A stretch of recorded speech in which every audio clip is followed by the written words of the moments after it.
Assalamualaikum warahmatullahi wabarakatuh. Sebelumnya izin memperkenalkan diri, saya Anggita Aulia dengan NIM 053. Pada kesempatan kali ini, saya akan menjelaskan materi pada pertemuan 3 kemarin mengenai teori belajar yang mendukung penggunaan media pembelajaran berbasis ICT. Nah, saya akan menjelaskan salah satu poinnya, yaitu teori aktivisme sosial dari John Dewey. Yang pertama ada pengertian teori aktivisme sosial. Jadi teori aktivisme sosial itu adalah pandangan bahwa pembelajaran terjadi melalui aktivitas nyata dan interaksi sosial.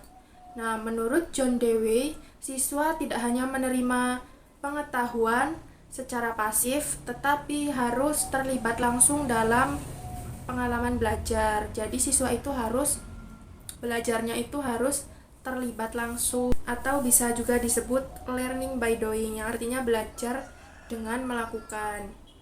Yang kedua, prinsip utama dalam teori John Dewey. Yang pertama, belajar itu bersifat aktif. Jadi agar dapat menciptakan belajar yang aktif, siswa harus terlibat langsung dalam proses belajar seperti diskusi, praktik, eksperimen, dan pemecahan masalah. Dengan itu dapat menciptakan belajar yang aktif dan menyenangkan bagi siswa. Yang kedua, pengalaman sebagai sumber belajar. Dalam teori ini, pengalaman nyata siswa itu sendiri menjadi dasar pembelajaran. Dengan itu, siswa lebih mudah memahami materi jika dikaitkan dengan kehidupan sehari-harinya mereka. Yang ketiga, interaksi sosial. Belajar itu terjadi melalui kerja, komunikasi, dan interaksi dengan orang lain seperti teman, guru, dan lingkungan. Yang keempat, pendidikan berpusat pada siswa.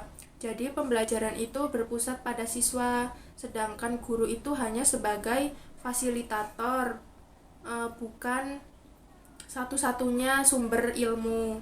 Yang ketiga, tujuan pendidikan menurut John Dewey.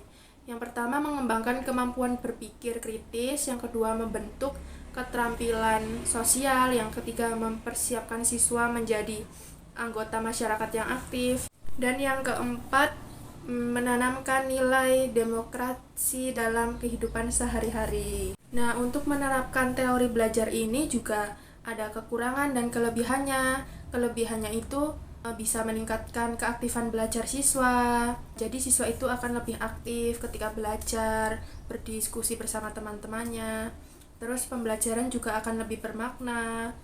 Terus juga melatih kerjasama dan komunikasi siswa dengan teman-teman yang lainnya. Namun ada juga kekurangannya, yaitu seperti membutuhkan waktu yang lama, apalagi untuk melakukan praktik langsung.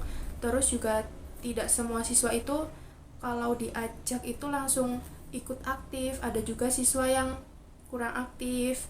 Terus guru juga perlu kreativitas yang lebih tinggi.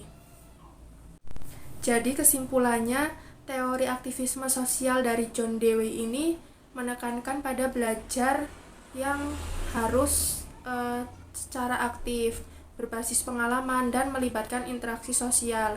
Pembelajaran ini tidak hanya berfokus pada hasil, tetapi juga pada proses dan pengalaman langsung siswa dalam kehidupan nyata. Demikian yang dapat saya sampaikan. Mohon maaf bila ada kekurangan dan kesalahan kata. Saya akhiri. Wassalamualaikum warahmatullahi wabarakatuh.